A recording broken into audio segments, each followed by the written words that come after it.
Welcome to part 3 of me making my James Bond dress. Today we are draping my pattern for my bodice. So last night I marked up all the style lines on my dress form with some tape, and now it's time to start draping. So first I need to block up some of my draping fabric. This allows me to make sure I'm not dealing with too much fabric in the way and make sure I can find the grain line before I start marking out my pieces. Then I take each piece back to the dress form and start pinning the fabric on and then smoothing it out to match and mark each panel of the bodice. So for this design I've marked out a centre front, a side back and a centre back piece.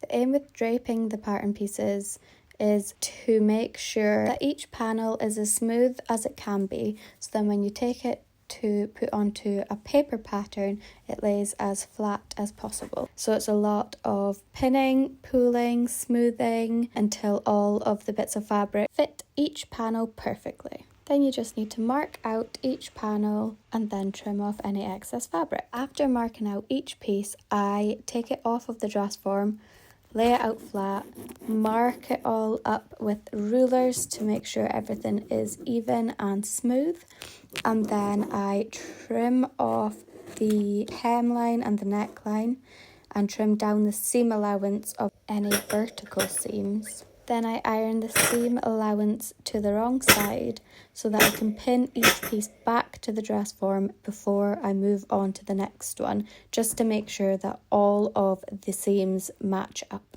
Here's a closer look of how each piece looks once it's been draped, smoothed and marked up.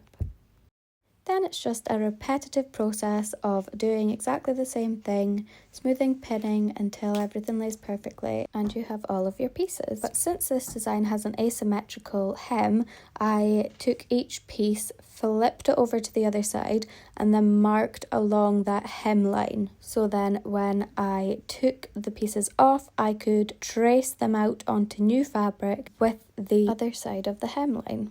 I added seam allowance to all the vertical seams again, cut all the pieces out and then laid everything out to make sure everything matched up nicely.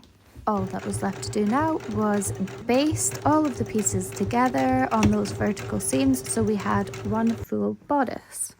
Now I've managed to drape all of my pattern pieces and have a first mock-up done all at once. See you tomorrow for part 4.